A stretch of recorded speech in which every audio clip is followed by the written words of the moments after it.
Hello friends, how are you? Welcome to Tripanasi Center. Let's see what is our topic today. Dengue.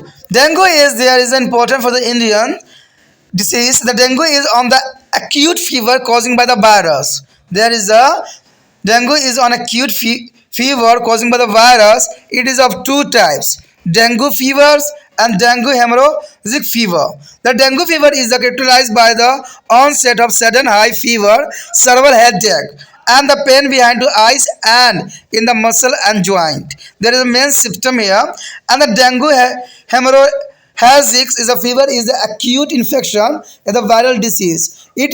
Is on the advantage of stage of dengue fever. It is characterized by the fever during the initially phase and other symptoms like a headache, pain in the eyes, joint pain, and muscle pains, followed by the sign of bleedings, red tiny spot on the skin, and is a bleeding from nose and gums. There is a dengue is their symptom.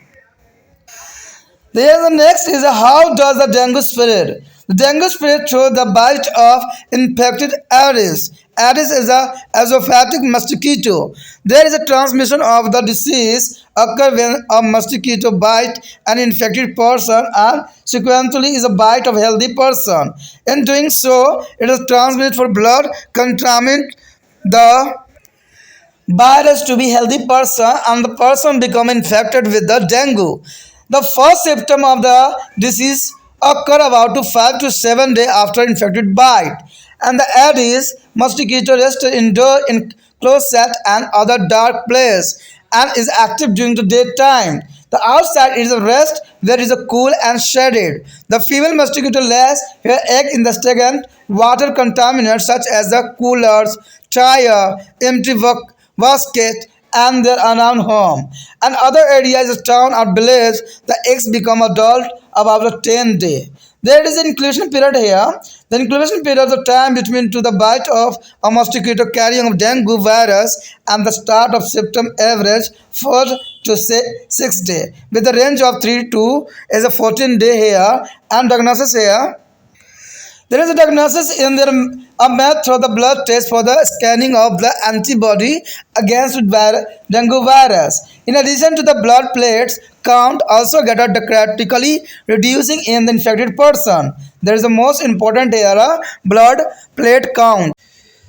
The symptom of here dengue, the symptom of dengue fever, a sudden onset of high fever, generally 104 to 105 Fahrenheit. There is a Celsius is a 40 Celsius, which may be last 4 to 5 days. There is a most important here, a severe headache, mostly in the forehead, and pain in the joint and muscles, body arches, and pain behind the eyes is a which is a worse sense and with the eyes movement. A nausea and vomiting also the symptom of the dengue fever.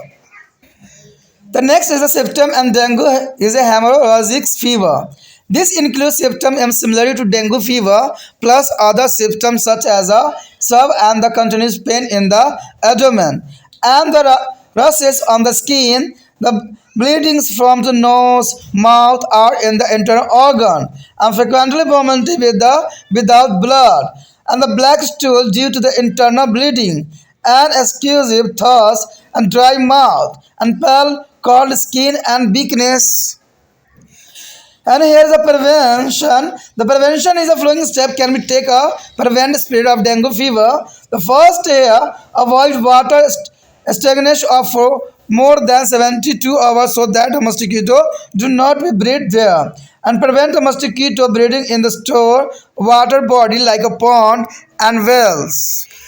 And also is a destroy the discarded objected like a old tire and bottle and they are collected at the store for raining water. And the use of mosquito repellent and the wear long bit is close to be curtails exposure. And use the mosquito nets also during the daytime. And avoid to outdoor activity during to drain and the dust when the mosquito are mostly active.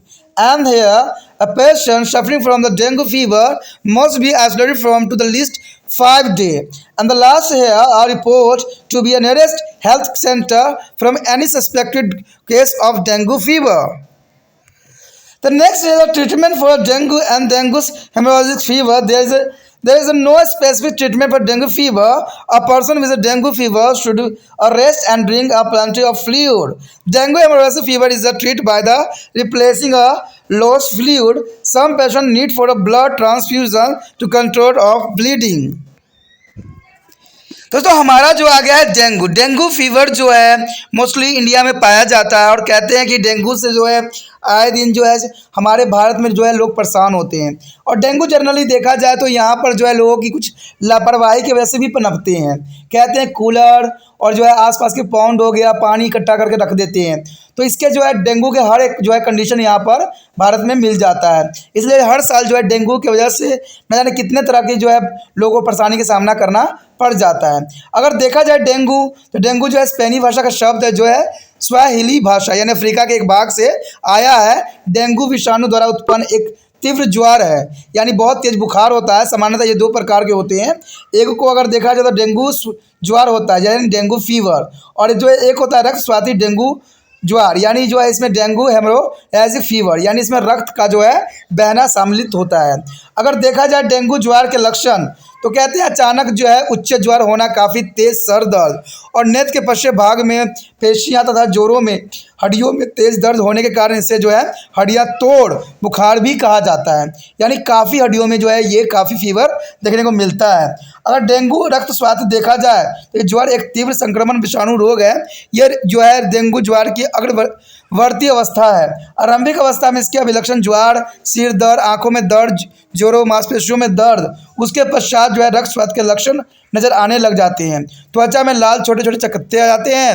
नाक व मसूड़े से रक्त स्वास्थ्य होने लग जाता है, यानी जो है नाक और मसूड़े से जो है खून निकलना इसका सबसे बड़ा लक्षण आपको देखने को मिल सकता है।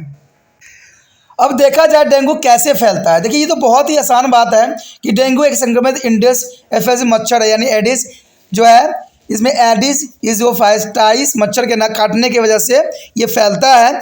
क्योंकि जब मच्छर एक संक्रमित व्यक्ति को काटता है और उसके बाद एक स्वस्थ व्यक्ति को काटता है तो रोग का जो है संचलन हो जाता है। ऐसा करने में यह स्वस्थ व्यक्ति में जो है विषाणु युक्त रक्त संचलित करता है और व्यक्ति डेंगू से संक्रमित हो जाता है। रोग का प्रथम लक्षण जो है संक्रमित काट के लगभग 5 से 7 दिनों के बाद प्रकट हो जाती है, यानी इसको 5 से 7 दिन के बाद आपको जो है लक्षण देखने को मिल जाएगा।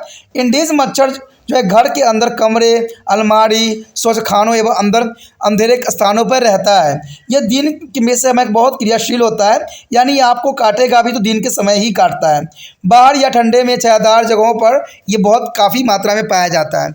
मादा मच्छर रुके जल यानी कूलर, टायर, खाली बोतलों में बहुत जल्दी ग्रोथ भी करता है जिसमें पानी इकट्ठा हो। कहते हैं शहरों व गाँव में घर के आसपास व अन्य स्थानों पर अंडे देते हैं और इन अंडों से जो है 10 दिन में ब्याक्स मच्छर उत्पन्न हो जाते हैं। तो ये काफ़ी जल्दी जो है काफ़ी स्प्रेड करती है, फैलती है, तो ये बहुत काफ़ी घातक भी रहती है। अगर बात करें इसके दोनों अवधि यानी इसके इंक्यूबेशन पीरियड की बात करें तो डेंगू जो है विषाणु के वाहक मच्छर काटने के जो है समय के औसतन 4 से 6 दिन में लक्षण दिखाई पड़ने लग जाते हैं। इसका जो है पारस उसे 14 दिन तक हो सकता है, यानी इंक्यूबेशन पीरियड जो है 14 दिन तक ये रह सकता है।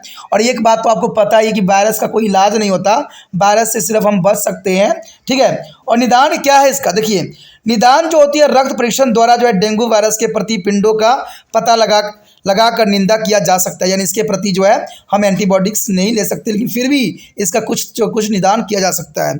इसके अतिरिक्त जो संक्रमित व्यक्ति में रक्त जो है विषाणुओं की संख्या में भारी गिरावट आ जाती है, यानी रक्त की जो है कमी आ जाता है, क्योंकि ब्लड भी आती है, इस वजह से बॉडी में जो है ब्लड कम जाता है। अगर बात करें इसके लक्षण का यानी सिम्टम का, तो डेंगू ज्वार के लक्षण जो होंगे ये जो है अकस्मात उच्च ज्वार होंगे, यानी अचानक जो होगा 104 से 105 फ़ारेनहाइट में जो है आपको बुखार आएगा। अगर देखा जाए इसको सेल्सियस में तो 40 सेल्सियस तक आ जाता है। दोस्तों इसमें कन्फ्यूज़न होने की ज़रूरत नहीं है। अगर फ़ारेनहाइट की बात करें तो जनरल बॉडी टेम्परेचर जो होता है 98.7 होता है, ठीक है। तो इसमें जो है फ़ारेनहाइट के रूप में आता है। अगर सेल्सियस में देखा जाए तो यह है 38.7 जो होता है सेल्सियस में होता है। तो यहाँ पर जो है फ़ारेनहाइट की बात किया गया और 40 सेल्सियस की बात की गई है, जो कि 4 से 5 दिन तक बना रहता है। आप देख सकते हो कि इतना तेज़ बुखार अगर होगा तो व्यक्ति में जो है कई तरह की जो है समस्या पैदा हो जाएगी। ये जनरली देखने को आपको मिल सकता है। कहते हैं तेज़ सिर दर्द विशेषकर माथे में होती है, हड्डियाँ जोड़ों तथा जो है मांसपेशियों में दर्द शरीर में दर्द का कारण बनता है। आंखों के पीछे दर्द जो आंखों की गति के साथ अधिक बढ़ जाती है। अब कहते हैं उबकाई यानी मिचली भी आती है और उल्टी भी देखने को मिल जाता है कि उल्टी भी इस बीमारी में होने लग जाती है। अगर हम बात करें रक्त स्वादित डेंगू ज्वार के लक्षण की तो कहते हैं इसमें रोग को सभी लक्षणों के अतिरिक्त अन्य लक्षण भी पाए जाते हैं, जैसे कि पेट उदर में लगातार तेज दर्द रहेगा, त्वचा में जो है दरारें यानी चकत्ते छोटे छोटे दाने आ जाएंगे, नाक मुंह व आंतरिक अंगों में जो है रक्त स्वात होने लग जाती हैं यानी खून जो है बहने लग जाते हैं, रक्त या बिना रक्त की लगातार उल्टियाँ होने लग जाती है। आंतरिक रक्त स्वात के कारण जो है काला मल आता है यानी जो लैट्रिन होती है वो काला होने लग जाता है, और काला इसलिए होता है क्योंकि उसके जो है अंदरूनी बॉडी में जो है रक्त का स्वात होने लग जाती है। अत्यधिक प्यास लगेगा, मुंह का सूखना भी इसका मुख्य लक्षण में आ जाता है। अगर देखा जाए तो इसका जो है पीला, ठंडी त्वचा और कमजोरी भी काफ़ी हद तक इससे आ जाती है। अगर बात करें इसके रोकथाम की तो कहते हैं जो है डेंगू जो है ज्वार को फैलाने के रोकने के लिए निम्न तरीके बचाया जा सकता है। किसी भी स्थान पर जो है 72 घंटे से अधिक जल को न रुकने दे ताकि जिसमें मच्छर पैदा न हो पाए।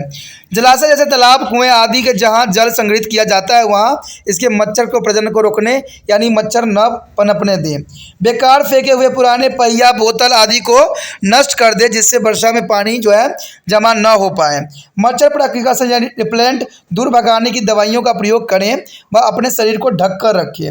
मच्छरदानी हो लगाकर ही सोए क्योंकि मच्छरदानी से जो होता है मच्छर काटने की संभावना बहुत कम रह जाती है। आगे जो बात बताई गई उष्मकाल एवं गोद धूल के समय घर के बाहर की गतिविधियां कम कर दे क्योंकि ये मच्छर इस अवधि में सर्वाधिक सक्रिय होते हैं यानी उष्मकाल में काफ़ी सक्रिय होते हैं। कहते डेंगू ज्वार से पीड़ित रोगियों को कम से कम 5 दिन तक अलग रखना चाहिए। कहते डेंगू ज्वार से किसी के पीड़ित का संदेह होने पर जो है निकटतम स्वास्थ्य केंद्र को सूचित करने की आवश्यकता होती है। अगर देखा जाए डेंगू व रक्त स्वाति डेंगू मच्छर का उपचार कैसे है तो कहते हैं डेंगू ज्वार कोई विशेष उपचार नहीं है। डेंगू से पीड़ित व्यक्तियों को जो है आराम करना चाहिए व बड़ी मात्रा में तरल पदार्थ पीने चाहिए, जो कि मैं पहले ही आपको बता चुका हूँ कि इसका कोई इलाज नहीं होता है, क्योंकि वायरस का कोई इलाज नहीं होता है। जब तक ये इन्फ्लेमेशन पीरियड अपना कंप्लीट करेगा नहीं तब तक जो है आपके बॉडी से ये जाएगा नहीं। रक्त स्वास्थ्य डेंगू ज्वार का जो उपचार शरीर के जो है नष्ट हुए तरलों के प्रतिस्थापन से होता है। कुछ रोगियों में जो रक्त स्वास्थ्य रोकने के लिए खून चढ़ाने की भी नौबत आ जाती है, इन ब्लड ट्रांसमिशन भी होती है। तो सबसे अच्छा अगर डेंगू किसी को होता है तो उसको जो है हद से अधिक तरल पदार्थों का सेवन करना चाहिए।